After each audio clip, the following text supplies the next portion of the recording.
I never imagined my childhood friend Sarah would swap my emergency inhaler for her ridiculous brother Mark to gain an advantage on the big college entrance exams. I collapsed right outside the school gates. I ended up spending 2 weeks in the ICU and missed my last exam. But Sarah, wanting to cheer up her precious, distressed fool, took him on a celebratory graduation trip. A month later, she came to visit me. "It's fine that you didn't do well," she announced. "I'll just repeat the year with you. You only missed one exam, but you managed to win my heart back." I paid her no mind, clicking the Accept button on an email from a university overseas. Her rotten heart wasn't even in the same league as my future.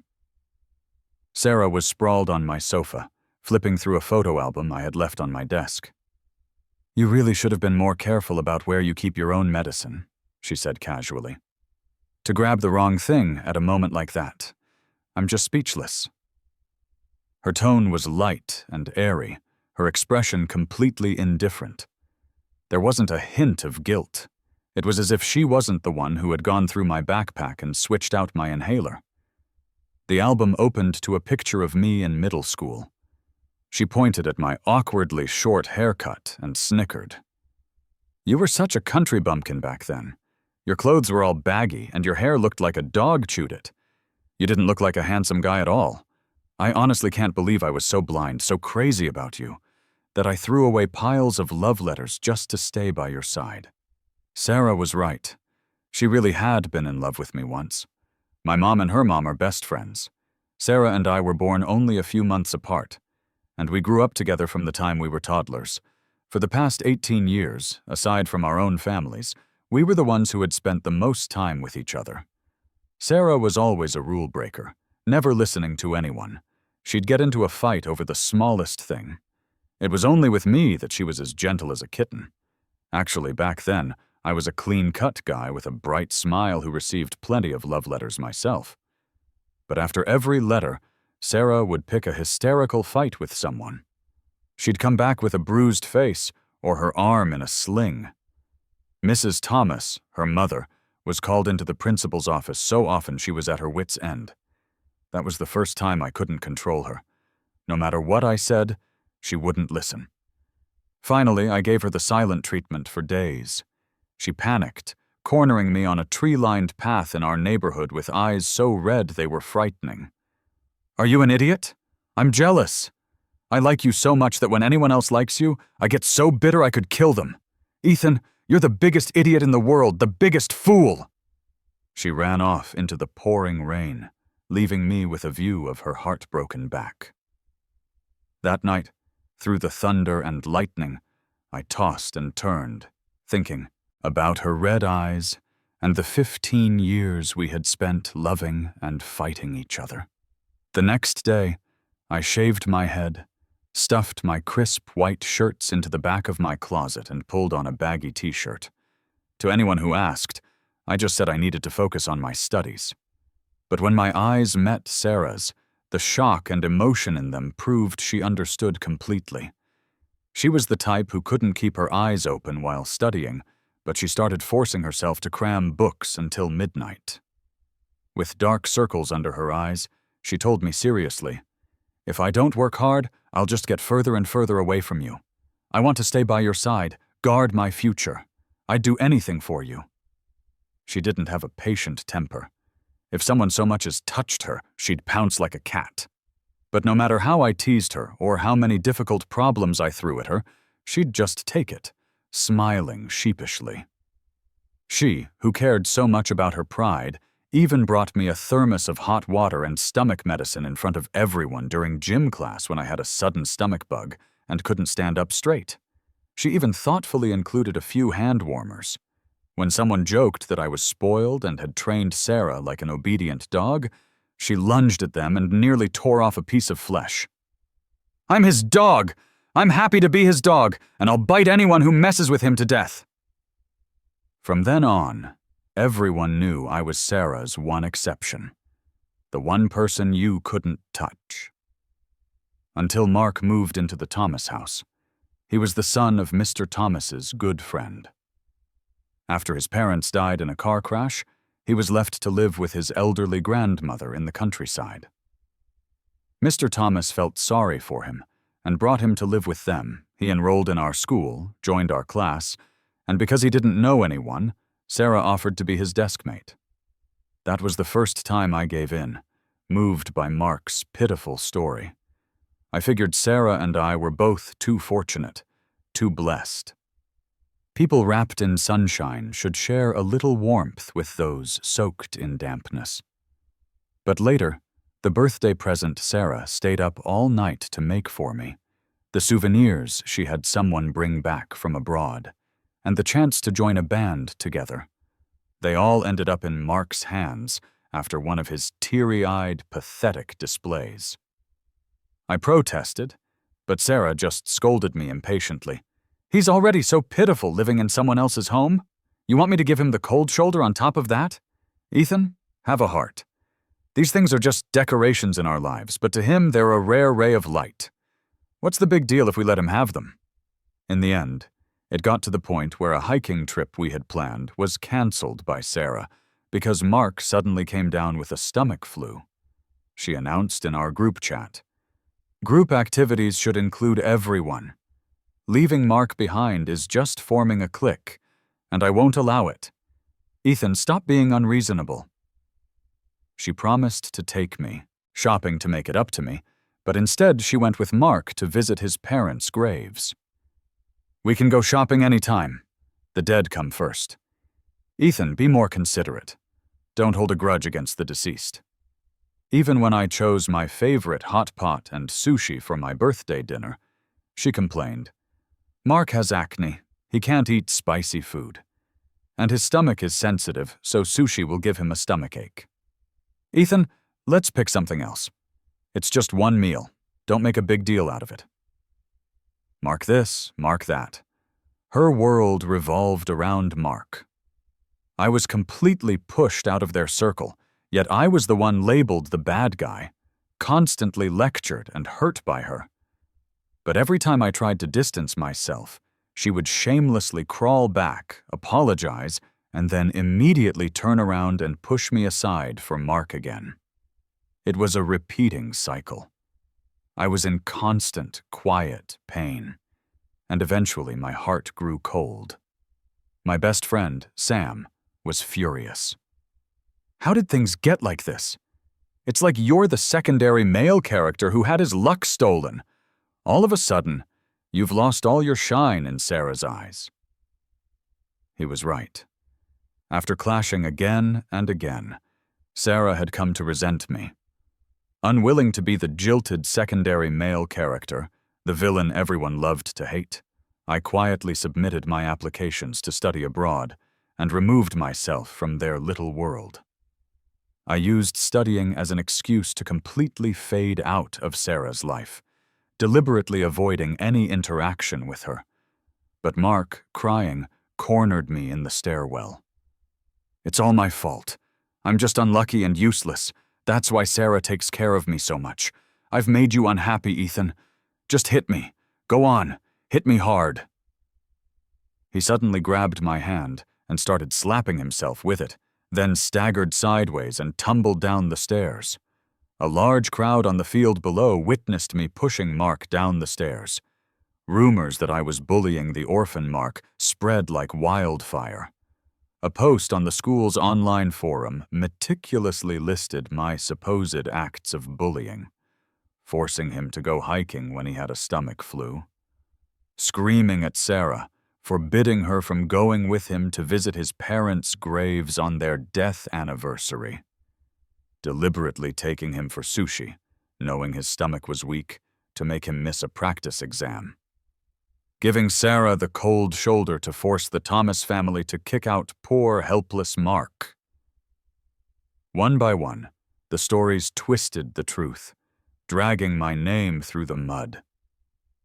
At school, I was isolated and ostracized by classmates who didn't know the truth.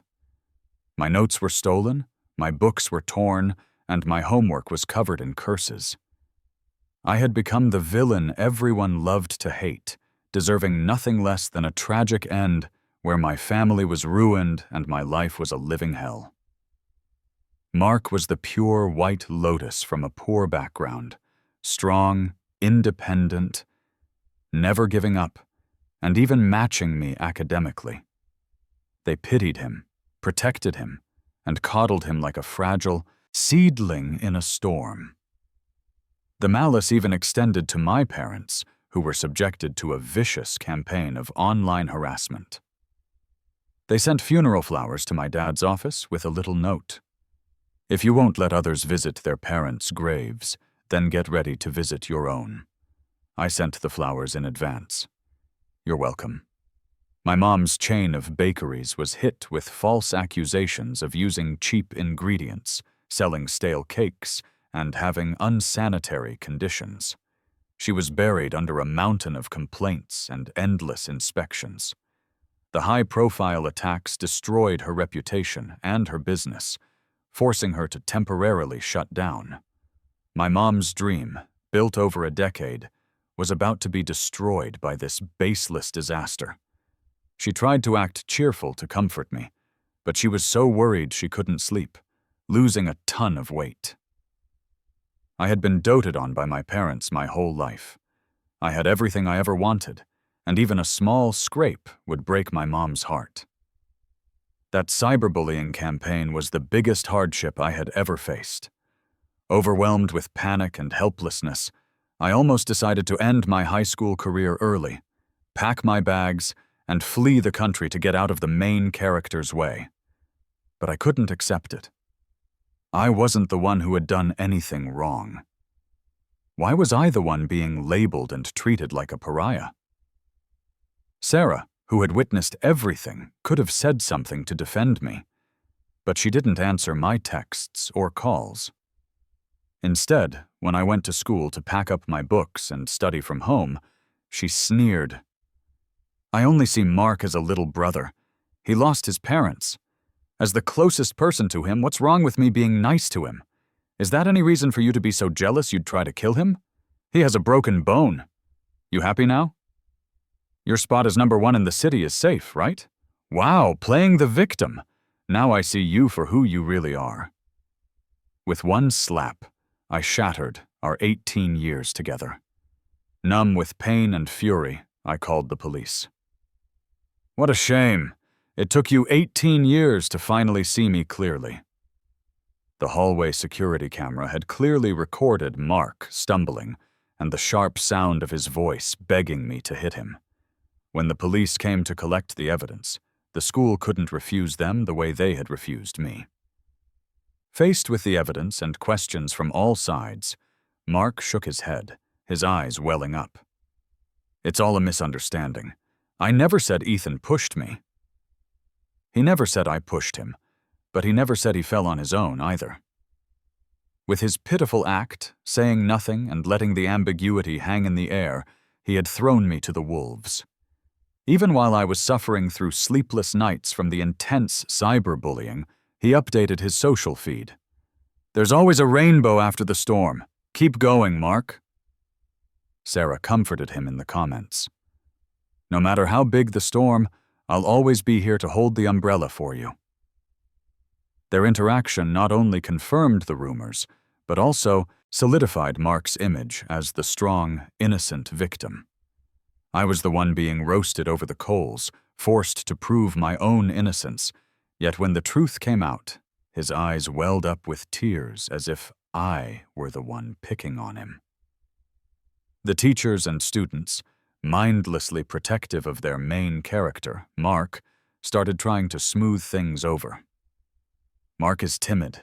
He definitely didn't mean for it to happen. We're all seniors. College is his only way out. Let it go. Don't mess with his focus. He's learned his lesson. He's an orphan. It's not easy for him. It was just a misunderstanding. Be the bigger person and let it go. When I was being bullied online, I deserved it. When my name was cleared and I wanted to pursue justice, I was being petty. Well, I was going to be petty. This world doesn't run on whoever is weaker is right, nor does it run on whoever can act the best is right. Even if he was the main character of the whole world, In my world, I was my parents' only precious main character, not a stepping stone for someone else's ambition. My dad paid a hefty sum to have someone track the IP address of the person who posted the slander on the school forum. It was from the Thomas house. When the evidence was thrown down, everyone fell silent, their gazes on Mark particularly telling. Looking down at Mark's pale, frightened face, I asked, "Don't tell me this is also a misunderstanding?" "Enough!" Sarah suddenly shoved me, making me stumble. She stood in front of Mark, her eyes red as she took all the blame. "I did it! Are you satisfied? You just had to blow this all out of proportion. Are you happy now?" When I was being falsely accused and bullied, she said nothing. When her precious Mark was confronted with the truth, she had a hysterical meltdown at me. This was the childhood friend who had been by my side for 18 years, the one whose heart had suddenly turned. I felt like I'd been shot in the chest with a cold bullet. The pain and shock were so intense, they nearly tore me apart. Sam spoke up for me. "What more could Ethan do for you? Who cares if you want to spoil your cheap little brother? Why do you keep using him as a stepping stone to climb higher? Do us a favor and take your precious brother and get lost. He doesn't owe you anything. He dumped your trashy self a long time ago. Don't you get it? There's no such thing as distancing for no reason. He's the one who doesn't want you." Sarah stiffened, her eyes flicking guiltily toward my pale face before she looked away. "So what? He was wrong to target Mark in the first place. All he has is his studies. You've already pushed him to the point where he's studying until 2 or 3 in the morning every night. Why do you have to bully him mentally too? Besides, your little clique was already excluding Mark. I don't believe you didn't approve of it. Since I'm Mark's sister, it's my duty to protect him. Ethan, we grew up together. Why can't you understand me and just cut Mark some slack? Slap!" I raised my hand and hit her twice, cutting off her self-righteous tirade. "Who do you think you are, that our whole family should just swallow this and try to understand you? My parents treated you like their own daughter. Every gift I ever got, they got one for you too. When they were getting harassed online, where were you? Did you ever protect them like this? Did you ever stand up and say a single human word for them?" Sarah tilted her head, a defiant look on her face. After the initial shock, she nonchalantly poked the inside of her cheek with her tongue and sneered at me. "So what if you called the cops? I was telling the truth. At least from my perspective, it was bullying. You can't call it slander. Ethan, after this slap, I don't owe you or your parents anything." In that moment, the moment she stood against me, twisting right and wrong, I suddenly realized that the 18 years of my youth connected to Sarah were completely rotten. I clenched my fists to stop them from shaking, fighting back the sting in my nose, and forced a smile. "Sarah, from now on, you and I have nothing to do with each other. Don't bring up our 18 years of history. As for the slander, we'll let the evidence speak for itself and handle it accordingly." I pushed through the crowd, afraid that if I walked any slower, I would break down in tears. Sarah instinctively reached for my sleeve, but when Mark whimpered, "Sarah," she slowly let go. "You're being too extreme. Don't blame me. Mark only has me." The way she loved someone hadn't changed. She would stand in front of them, defend them, and protect them at all costs. It's just that that person wasn't me anymore. The sudden storm ended with a public apology letter from Sarah. The price a bad person paid for their actions was so small, yet a normal person's peaceful life was nearly destroyed. This is how Sam comforted my bewildered self. Who doesn't go through a doomed relationship when they're young? You just happened to run into someone who was a jerk to begin with. Cutting your losses now is the best thing she could have done for the rest of your life. I thought that made a lot of sense, and I ended my decade-plus relationship with Sarah that day. We both tacitly agreed that our paths had diverged. There was no future for me and Sarah. But the day before my last final exam, as I lay on the ground, struggling to breathe, I suddenly remembered that my medicine that day had felt strangely cool, and besides my parents and Sarah, no one else knew about the inhaler in the hidden pocket of my backpack. Remembering Mark's confident declaration, "I will be first in the city," and Sarah's promise to him. It all clicked. The sudden appearance of the pollen that triggered my attack, the medicine that was suddenly swapped out, none of it was an accident. Sarah bragged to her classmates.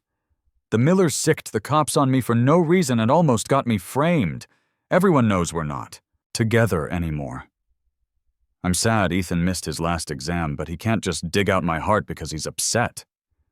Mark is so timid. He was scared to tears all night. If the SATs weren't over, I wouldn't forgive Ethan. He's fine, but Mark's been having nightmares. I'm taking him on the earliest flight tomorrow to clear his head. When you guys see Ethan, bring him a bouquet of the most expensive white roses for me. It's the least I can do. She was gone for a month.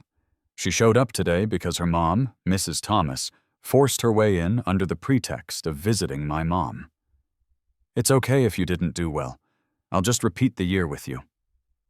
Sarah put down the photo album and looked straight at me. "I know you're still mad, but Mark is about to go to college in New York. He's grown up, and I've done my duty as a sister. I don't have to look after him anymore. And you've sulked long enough. We've known each other for over a decade. A few angry words and a couple of slaps can't just throw all that away. You only missed one final, but while I was a nervous wreck with Mark, I realized how much I missed you. Ethan, you won. You won back my heart. Let's let the past be the past. I ordered your favorite hot pot and sushi. Pick one. I'll go with you." Looking at this familiar yet horrifyingly strange face, I took a deep breath and pointed to the pile of pill bottles by my bed. "I can't eat any of that. I'm on a strict diet with all this medication." She let out a small laugh. You're really a walking pharmacy. You've spent your whole life dealing with medicine." Just then, my mom walked in with a suitcase, her words pointed. "That's what happens when you're schemed against by demons. He was in the emergency room for a whole night and spent 2 weeks in the ICU. I almost thought I was going to lose him. I don't know who could be so vicious as to switch an inhaler with a saline solution. That's trying to kill my son. That's murder. Whoever had the evil heart to harm my son will meet a terrible end." Sarah's lips trembled, and her face went white. She looked like she wanted to say something but didn't know what. She just lowered her head, lost in thought. My mom calmly pushed the suitcase under my desk and said, "You're going on a long trip. Get everything you need ready and throw out all the trash that needs to be thrown out." That's right. The new school was on the other side of the planet, a flight of over 10 hours. It was a very long trip indeed. As for the trash in front of me, I had already thrown it out long ago. Sarah stared at the table full of pill bottles and vials, muttering, "Right, you're so smart. You'll get into a good school even with one missing exam. You love LA so much. Which school are you thinking of applying to? I'll pick one nearby so we can both stay in LA." If this were the old days, her giving up her beloved New York to go to LA with me would have made me ecstatic. But now I just chuckled faintly and replied, "No, I'm—" "Ring, ring!" My words were cut off by Sarah's phone. She glanced at the screen and immediately answered. Mark's crying voice came through the phone. "Sarah, I fell! I'm at the hospital!" Sarah's expression changed. While comforting Mark, she rushed downstairs without a second glance back. "Ethan, I have an emergency. Take care of yourself. I'll spend every day with you when we get to LA." Watching her retreating back, I let out a self-deprecating laugh. I'm not going to LA. And as for you, I left you in the past a long time ago. Mom, don't let her in anymore. We haven't been friends for a long time. Mrs. Thomas, who was on her way out, stiffened at my words. 10 minutes later, texts from Sarah and Mark arrived at the same time. Sarah's said, "I'll take you shopping. and out to eat another day. Be the bigger person. Don't be mad. Mark's was a taunt. You're a lucky guy, Ethan. Since you're so good at turning misfortune into fortune, I guess not getting into your top school won't affect you much. It's okay. Sarah and I will be waiting for you in New York. I ignored his provocation and Sarah's bizarre nonsense. I blocked both of them. The next day was the last class get-together before everyone went off to college. After school started, my classmates would be scattered across the country, and it would be hard to see them again. I couldn't get out of it, so I went. I arrived late, and the private room was mostly full. The moment Sarah saw me, she stood up with a smile. Ethan, you're here. I was going to pick you up, but Mark suddenly wanted a cupcake, so we had to take a detour. Come on, sit next to me. She trailed off. Her best friend was sitting to her left, and to her right was Mark, clutching his pants tightly. There was no seat for me. Mark quickly stood up, flustered. This was supposed to be your seat, Ethan. I'm sorry I sat in the wrong place. I'll give it back to you. But his frantic movement was so clumsy that he knocked a teacup on the table, making it clatter. Sarah's brow furrowed instantly, and she pushed him back into his seat. Just stop making a mess and sit still. You're such a clueless idiot. If I wasn't here to look after you, you'd be causing trouble all day. Your hand is still scraped up. If you don't sit next to me, who's going to get you food and drinks? Your big brother Ethan won't hold a grudge against a clumsy kid like you. Right, Ethan? The favoritism was so obvious that everyone watched with amusement. Only I felt like I was watching a fool's performance, completely unfazed. Mark, blushing and embarrassed, gave me an apologetic look. Sorry, Ethan. Next time, come earlier. I shook my head, sitting down in an empty seat without a care. It's fine. That spot is yours from now on. Sarah paused, instinctively looking at me. After I nonchalantly avoided her gaze, she awkwardly nudged her friend on the left. Have some sense. Don't you know to give Ethan your seat? If he gets mad, you'll have me to answer to. The friend nudged her back and smirked. You wish. Having a guy on each arm? You think someone with Ethan's pride would put up with your wishy-washy drama? The seat he doesn't want is mine now. Sarah's eye twitched, and she looked at me again. But I was busy talking to Sam about my plans to study abroad, not giving her a single glance. Sarah drank too much. Her eyes were red, and she looked unwell. Usually, at times like this, she would start whining and grab my hand, wanting me to talk with her about everything and nothing. But today, every time she tried to start a conversation with me, I just gave her a bland, dismissive reply. I didn't want to deal with her, but I was afraid she'd cling to me, so I decided to leave early. Ethan. Just as I stood up, Mark called out to me. He walked over, carefully holding a glass of red wine. Ethan, it's such a shame you missed the last exam, but we won't give up on you. Sarah and I will be waiting for you in New York. He was twisting the knife, his face so innocent you'd think he couldn't see the sudden change in everyone's expressions as he stumbled toward me with the wine. A toast to you, brother. I hope you can get into a decent state school. Ah. I instinctively put up a hand to block him, and the entire glass of red wine splashed all over him. His face went pale, and he stood there, drenched and trembling. Mark, I don't have a brother, and you're only 3 months younger than me, so you don't have to pretend to be some innocent, worldly, unaware flower. Besides, how clumsy do you have to be to not even hold a glass of wine steady? Ethan? Sarah shot up in an instant, rushing over to pull Mark behind her and check him over. You idiot. You can't do anything right. Always trying too hard. Look at you, you're a mess. Someone else got to let off steam, but what about you? You just deserve to be bullied. Don't you know how to throw it back? With that, she picked up a wine glass to splash me. And I, in turn, grabbed an empty wine bottle from the table. The moment her wine hit me, I was going to bash her head in. But in the next second, Sarah's hand was caught in a firm grip. It was Ava. the daughter of my dad's old classmate and a student 2 years ahead of me at the same university in the US. My mom was worried about me, a sickly kid going so far away alone. So my dad had shamelessly asked his old friend to have his precious daughter look out for me. Unexpectedly, Ava was very kind. She had been coming over to my house frequently the past few days, getting to know me while teaching me how to be a proper international student. When she passed by the restaurant, she had intentionally waited downstairs, planning to drive me home after the party. I guess she got tired of waiting and came up. She adjusted her thin-rimmed glasses and gave Sarah a slight smile. Getting physical with a guy? How impressive. Ava looked elegant and quiet, with a gentle presence, but with a flick of her wrist, she executed a perfect takedown, pinning Sarah so she couldn't move.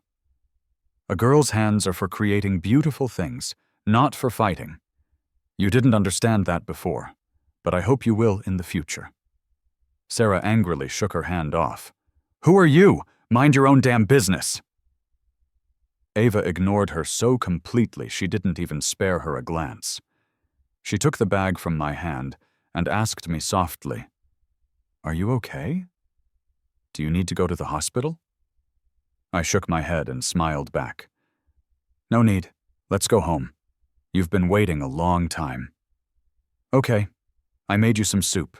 You should have it while it's hot. Crash! The wine glass in Sarah's hand fell to the floor. She stared at me, her eyes burning with rage. Ethan, don't you dare leave! You... Mark chose that moment to sniffle, and Sarah's brow twitched. She ordered me, Apologize to Mark. Forget it. Other classmates were about to speak up for me, but Mark tearfully cut them off.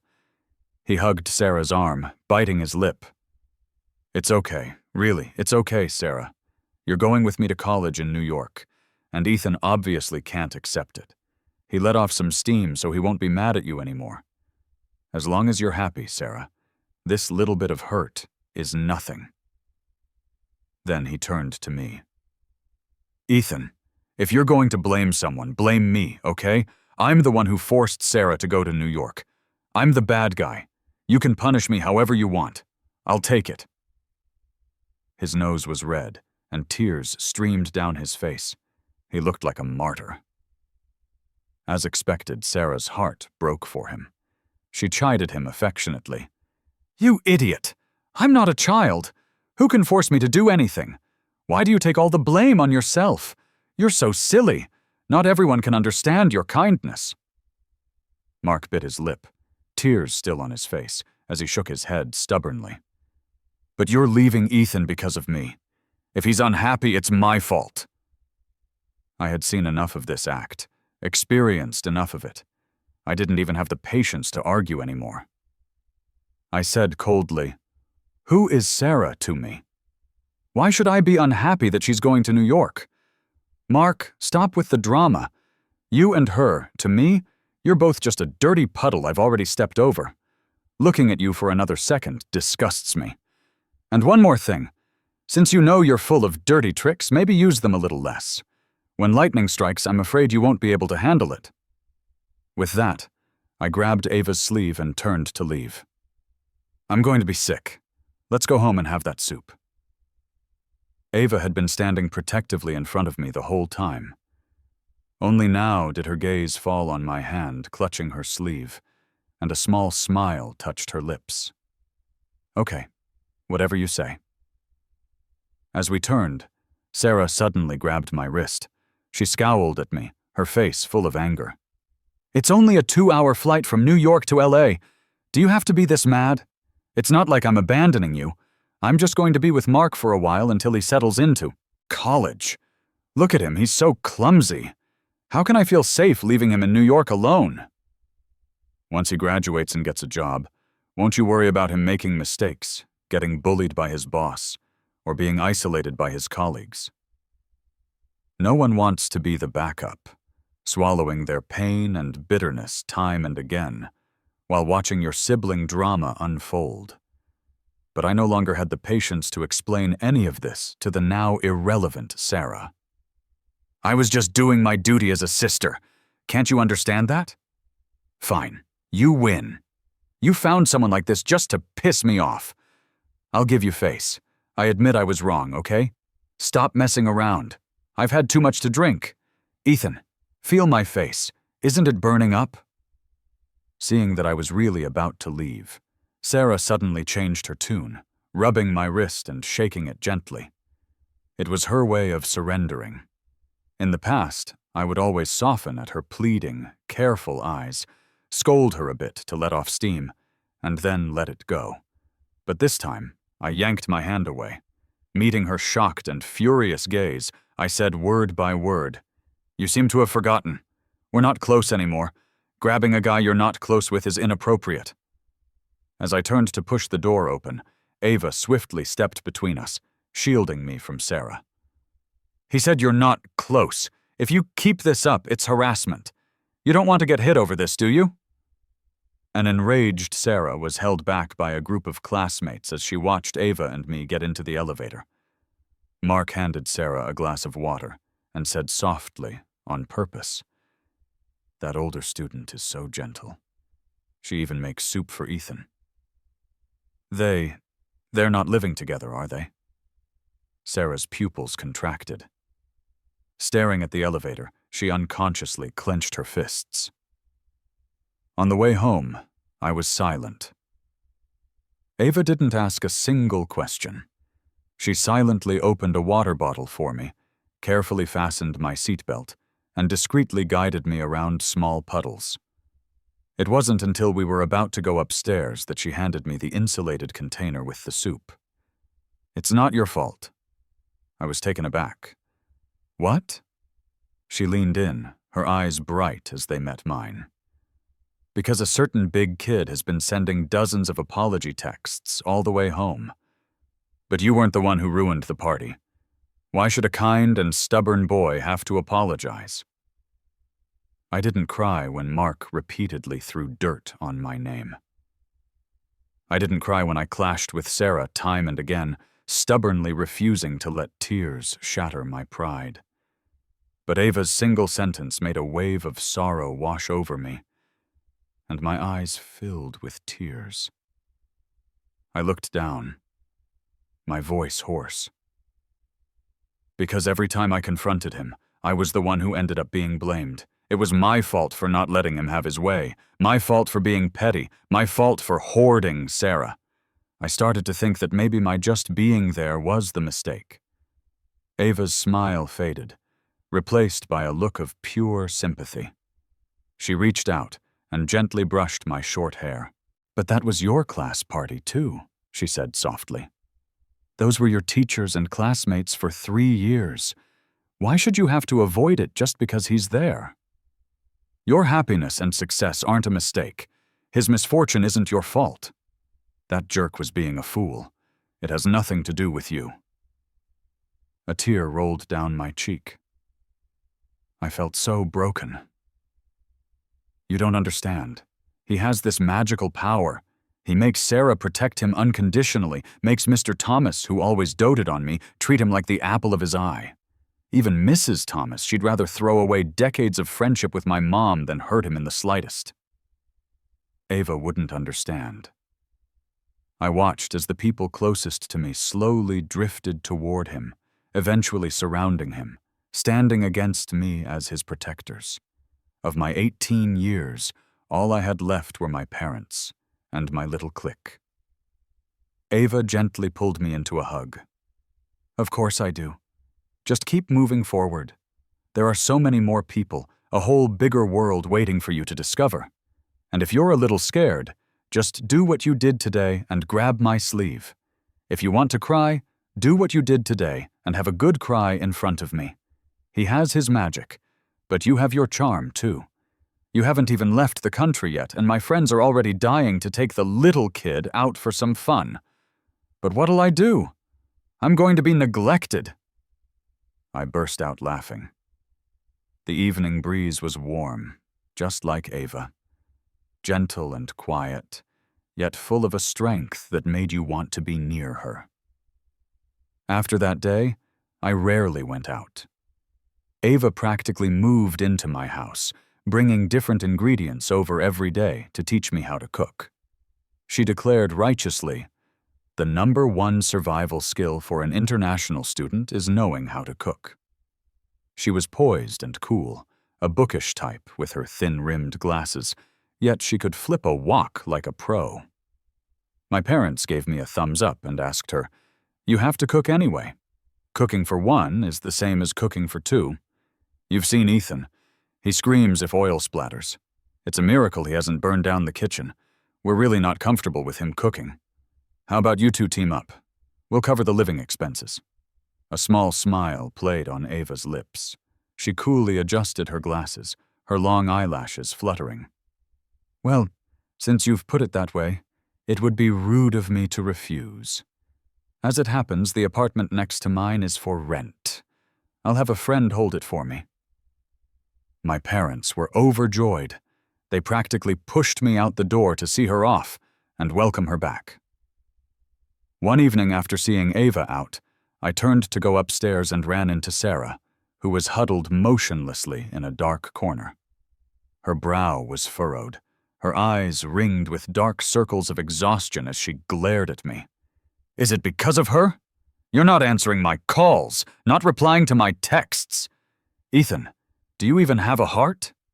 We've been together for over a decade, and you've only known her for a few days. How can you treat me like this?" The smile on my face vanished. The sight of her felt like bad luck, and I instinctively quickened my pace to get away. But Sarah, like a woman possessed, grabbed my wrist and hissed, "Did you hear what I said? I forbid you from seeing her again, and I forbid her from coming to your house." I was baffled. I replied word by word, "That's my business, Sarah. We're not close. You don't have the right to question my life." Sarah's hand on my wrist trembled slightly, her grip tightening with suppressed rage.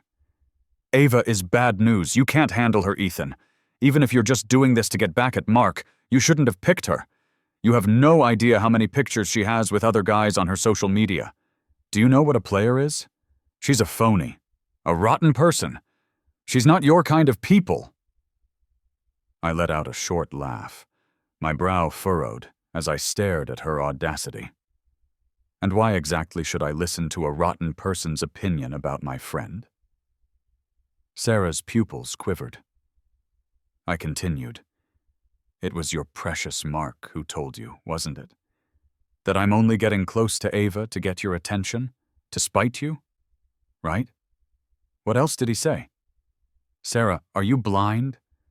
Why do you only listen to what people say instead of seeing them for yourself?" Sarah rushed to explain, but I cut her off coldly. "Ava is my friend. I don't need to learn about my friends from someone else's mouth. Sarah, the way you talk behind people's backs, it's disgusting." I turned around abruptly and saw that Ava had been standing behind me the whole time, holding a box of hot pot base, a gentle smile in her eyes. "I forgot to give you my secret weapon. You'll need it for the hot pot tomorrow. Your mom specifically requested it." Ignoring Sarah completely, she came to my side. Her eyes flickered over my reddened wrist before she discreetly pushed the box into my hands. "Take this upstairs. Be good and get some sleep." Even though I hadn't known Ava for long, having only connected with her while preparing to go abroad, she was responsible, steady, and had a calming presence that was inexplicably reassuring. With her around, I felt like I had found solid ground, a source of strength and support. I nodded and got into the elevator under her watchful eye. Just as the doors were closing, I quickly said, "I'll have the goose intestines you like ready. Wait for me to eat with you."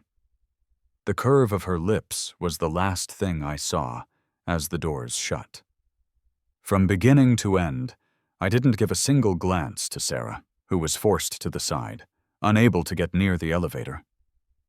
After that day, Sarah spent 2 days in the hospital and then completely disappeared from my world.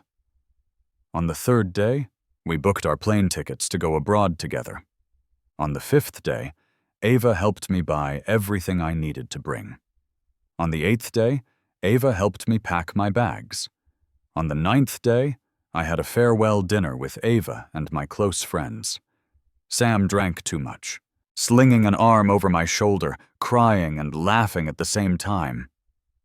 "If it wasn't for that dog, you wouldn't be leaving me. It's okay. It's okay. I'm not crying. My boy is going to see the big wide world. I'll wait for you to come back. Wait for you to see me with a beautiful girl, be my best man, and be my kid's godfather. Well, Ethan, you haven't even left yet, and I already miss you. No, I have to take more pictures to remember this." His phone was working overtime. He posted a dozen 9-photo grids to his social feed. Ava, who looked so polished she seemed to be from a different reality, was in dozens of them. A gentle smile never left her lips as she sat quietly beside me, watching us laugh and fool around. Friends commented wildly below. "I ship it. Ava is so beautiful. Ethan's eating good. Her legs are longer than my will to live. Her face is more perfect than a painting, and she's gentler than jade. Ethan really lucked out. The world really does get brighter once you leave the psycho siblings behind." Less than 10 minutes later, my phone rang. It was an unknown number. I answered. Sarah's furious roar came through the speaker. "Ethan, that's enough! I'm giving you 3 minutes to make Sam delete that post attacking Mark." I was completely confused before Sam snatched the phone from me. "Delete my ass! The only thing I want to do is slap you 2 psycho siblings with the force of a dragon. You pushed my Ethan so far he's leaving the—" I clamped my hand over his mouth, took the phone back, hung up, and blocked the number in one smooth motion. "I just want some peace and quiet before I leave. They're too much drama. It's giving me a headache." Everyone nodded in understanding. "For real. Next thing you know, her brother will be hanging himself on your doorstep to apologize, forcing you to get on your knees and beg for mercy. Well, that's settled. Now, if he wants to apologize, he'll have to take a dozen flights. His sister would have a heart attack." A few minutes later, another text from an unknown number. "I know you have a big temper and a small heart, and you can't stand other people. My birthday is next week. I'll give you a formal apology. I'll send Mark away. How about that?" But it was too late. Her reluctant concession meant nothing to me anymore. I blocked that number too. But in the middle of the next night, I received dozens of messages from Mark. A picture of him from behind, arm in arm with Sarah, as they looked at an apartment. A picture of Sarah happily picking out furniture. Even a picture of him sitting on a sofa while Sarah knelt to massage his feet. "Ethan, don't be mad. Sarah just doesn't want me to be homeless. She's giving me a safe harbor." He had a large photo of him and Sarah framed and hung on the wall above the sofa, like they were a newlywed couple. In the picture, Sarah stood with her hands on her hips, smiling at the camera and flashing a peace sign. Mark was gloating. "I got into my dream school, Columbia, with the top score in the state, and now I have a home with Sarah. I have you to thank for all of this, Ethan." His words were carefully crafted. Even if I screenshotted them and sent them to Sarah, her response would just be, "You're overthinking it. Mark is simple. He's not that calculating." I replied with 2 words. Congrats. One, a mindless psycho, the other, a neurotic actor. A match made in heaven. Of course, I had to congratulate them. Ava turned off my phone screen and fed me a piece of sweet watermelon. When you're happy, don't pay attention to people and things that make you unhappy. But overnight, the photos Mark sent me were posted on a major social media platform. Under the title, The shameless little brother Mark. And Sarah's affair was laid bare for all to see. The Post even seemed to be defending me, telling a sob story about my anguish at having my childhood sweetheart stolen away. I was baffled, but my friend's group chat was cheering. "Who is this hero? They just flipped the whole table." That feeling when someone you hate is finally exposed to the world. So satisfying. Everyone's trashing them. They must have paid for a lot of traffic. Now she's going to have a meltdown of epic proportions. But Ethan, it wasn't you or Ava, was it? Ava, who was in the middle of making braised pork ribs, looked up, confused. "I'm cooking. It wasn't me." I held up my potato-peeling hands. "I'm the sous chef. Wasn't me either." But in the next moment, my phone rang. "Ethan, I already agreed to send Mark away. Why do you have to keep targeting him? He took a bunch of sleeping pills and almost died. Are you satisfied now? You've dragged his name through the mud. How is he supposed to face people now? Make a public apology or I will never forgive you." I could hear Mark's weak crying in the background. "Sarah, don't! I'm okay. Really, I'm okay. Worst case, I just won't go to school. I can go home and farm with my grandma. Really, stop fighting with Ethan." "Nonsense," Sarah roared. "You worked so hard to get to where you are. How can you let one person's words ruin it?"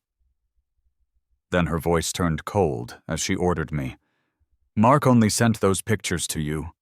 I admit I was wrong not to protect you back then, but Mark is innocent. You shouldn't have destroyed him. Publicly apologize, or else call the police," I said, cutting off her endless rant. Not long after I hung up, Sarah went public herself. She not only explained her sibling relationship with Mark, but also subtly painted me as a jealous childhood friend who was constantly misunderstanding and being possessive of her adopted brother. She even produced evidence that the pictures had only been shared with me. On camera, she looked pained and indignant. "I've already sent my brother far away. I just don't understand why he has to blow things up like this. He's always been like this, always needing to win. But human relationships are complex. Can't there be family and friendship outside of a romantic relationship?" Sympathy, pity, even outrage. The narrative online shifted rapidly. My accounts and personal information were completely doxed. An even bigger wave of cyberbullying began to brew. "Don't be afraid. I'm here. He has his magic, but I have the law. You're not alone. I'll be with you always." Ava stayed by my side, and her presence calmed my panicked heart. The evening light from the floor-to-ceiling windows draped over her, making her look like a hero shining with brilliant light. The social media account liked a few gaming videos and commented that some new in-game item was super cool but can't afford it. Can't afford an $88 item and is a gamer. The person is probably young. That's our opening. Ava sat cross-legged on the floor, typing on her keyboard, sending a game invitation to the account. 1 hour, 2 hours, 3 hours, 5 hours. Finally, in the 6th hour, tempted by the offer of a new virtual item, the person sent back a string of question marks. Ava played games with the person all night, gifting them 2 sets of gear, and finally got them to add her on a messaging app. The profile picture was a selfie of a young boy. The corner of a watchtower in the background gave away his location, Mark's hometown. "He's only 9. He won't hold up under pressure. Calling the police will be enough." Ava, her eyes bloodshot from a sleepless night, smiled and put on an apron. "After we have our morning porridge, we'll have made it through this dark night." Her slender back was silhouetted against the morning light, blocking the cold wind that rushed toward me. I smiled and said in a voice only I could hear, "The dark night isn't scary because I've found the lamp that can light my way." The police were fast. In just half a day, the trembling little boy confessed everything. Mark had orchestrated the whole cyberbullying incident himself, with the goal of trapping Sarah by his side for good. He'd had a clever moment, bribing his 9-year-old cousin in the countryside with a video game console to post the slanderous message. Mark had no defense. He clutched Sarah's sleeve, begging, "I have nothing left but you, Sarah. I don't want you to abandon me. I don't want to be alone in a strange place. I just wanted to keep you. You know, Sarah, I can't afford to lose. Not like Ethan. He has a good family, loving parents, he's handsome, smart, and has that other girl's affection. I only have you. I can't let you be taken away." Sarah's face went white. For the first time, looking at Mark's pitiful, rabbit-like expression, she felt a sense of terror. "I've done everything I possibly could for you. Why would you still do this? What sister would go this far?" Mark paused. "I was just making sure you two had no way of going back. Sarah, don't you get it? I never wanted to be your brother." "Sarah, why won't you face your own heart? You have feelings for me. Otherwise, why would you always take my side and stand against Ethan? You knew I was the one who posted on the school forum, but you took the blame for me. You didn't betray me, not even in front of your own parents. You never even said a single word of blame to me. Cyberbullying, Sarah.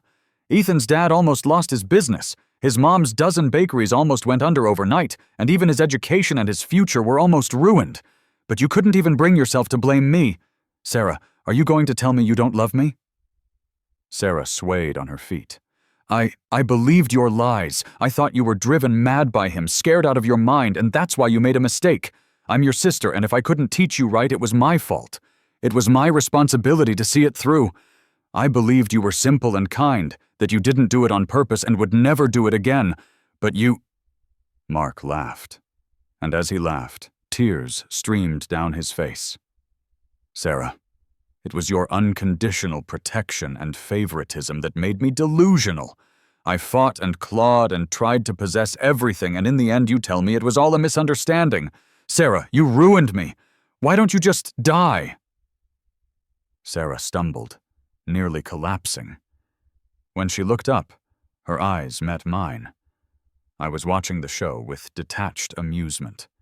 "Ethan, let me explain. I was tricked. I didn't know he was faking it. I was drunk that night. I thought he was you. I really didn't. It doesn't matter anymore." I cut her off. I handed a folder of documents to the police officer. "These are the fingerprints from my inhaler bottle. Besides my own, there's another set. You can check if they belong to Sarah or Mark." I had been searching for the swapped inhaler for a long, long time. It was only when I was thrown to the wolves again that Mrs. Thomas, full of guilt, slipped it into my mother's hand. "I don't know if it was Sarah," she had said. "I found it in her drawer. I feel torn. Please forgive my indecisiveness and lack of courage. But we promised to be sisters for life. I couldn't just turn a blind eye. I'll support whatever you decide to do." My mother held that small bottle for a long time before handing it to me, her face stained with tears. "Go on. I'll be waiting for you." Sarah's eyes widened in horror. I knew it was you. I've been waiting until now only because I didn't have enough proof, not because I was going to let it go. Attempted murder isn't something you can just let go of." Leaving Sarah in her shock and terror, I walked out without looking back. Ava was standing quietly under the blazing sun, a warm smile on her face. It was as if no matter where I went, no matter when, if I turned around, she would be there. "Let's go home." "Okay." A few days later, Sarah cornered Sam, snatched his phone, and frantically called me. The moment I answered, I heard Sarah's hoarse, crying voice. "Where did you go? Why aren't you home? It's my birthday today. I was ready to apologize in front of everyone. Ethan, let's start over, okay? You said we'd get together on my first birthday in college. I went to pick you up, but you weren't there. Ethan, I was really wrong. I shouldn't have shown Mark your inhaler. I didn't know he would switch it when I wasn't looking. He said his cousin in the countryside also has asthma, and he just wanted to see what medicine you used so he could get some for him. I really didn't know. Ethan, I'm sorry. I really know I was wrong. I apologize. I never wanted anything with him. I only ever wanted to be with you. L.A. You went to L.A., didn't you? I'll go to L.A. with you. We can start over, okay? But the sound of a boarding announcement came through the phone. Sarah froze. Where are you going? Who are you with? Ava stood at a distance, quietly waiting for me to finish my call. Life was noisy, a chaotic sea, but whenever I turned around, Ava was always there. It was a wonderful feeling. I replied to Sarah, I'm going to embrace my future, to welcome my new journey. Sarah, goodbye forever. I hung up, tossed the SIM card, and together with Ava, I stepped into our new life. Ava was completely different from Sarah. She was just an incredibly good person. Good enough to care for stray cats and dogs, making sure they were fed and healthy. Good enough to have helped countless younger students who were also studying abroad. Good enough to teach herself sign language and volunteer as a teaching assistant at a school for the deaf. She even went out of her way to help those angels find job opportunities, tirelessly checking in on them to see how they were doing. Those bright flowers bloomed fiercely in her life, leaving her scented with their fragrance. She seemed to have no temper, never raising her voice. Behind her thin-rimmed glasses, her eyes always held a gentle smile, facing life's storms and challenges with an unshakable calm. Even if the sky were falling, she would just smile, a dimple appearing at the corner of her mouth, and say softly, "It's okay, I'm still here." Anyone would fall for someone as gentle as the wind. It was only natural that we ended up together. 5 years later, when I returned to the country, Sam came to pick me up with his beautiful girlfriend. As I opened my arms to give him a warm hug, I saw Sarah standing behind his girlfriend. The years had smoothed away her sharp edges. The person who used to scream and wear every emotion on her face had matured and become much more composed. That year, after Mark was sent to prison, his grandmother came to despise her. She suddenly stabbed Sarah in the lower back with a fruit knife, screaming hysterically, "My grandson was a great student, and he was handsome. In a few years, whether he got a good job or married someone rich, he would have taken care of me. It's you. You're the one who sent him to prison. He said you would take care of him, you liar. Give me back my grandson. Give me back my retirement money." Sarah collapsed in a pool of blood and spent a full 2 weeks in the ICU. She would be dependent on pills for the rest of her life. Ironically, I, the one she had mocked as a walking pharmacy, had gotten progressively healthier under Ava's care and rarely needed medication anymore.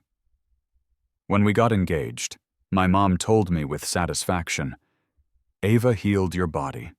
She's the good medicine you can never replace. You have to keep her by your side for the rest of your life." My good medicine immediately raised her hand and swore an oath. "I will strive to be an irreplaceable good medicine and never be replaced." And all these years, Sarah, who had become a public pariah, was still alone. She had somehow found out I was back in the country. Holding a bouquet of white roses, she walked toward me step by step. "Ethan." But she didn't know that the sun had already risen in my life. The white roses in her arms were no longer the confession I wanted. I handed an invitation to Sam, ignoring Sarah's attempt to win me over. "The wedding's before the new year," I said with a smile. "You're welcome to come, Sam." The smile froze on Sarah's face, the light in her eyes shattering piece by piece. She wanted to say something else, but Ava walked over with our luggage and extended a hand to Sam's girlfriend. "Hello, I'm Ava, Ethan's fiancée. It's a pleasure to meet you.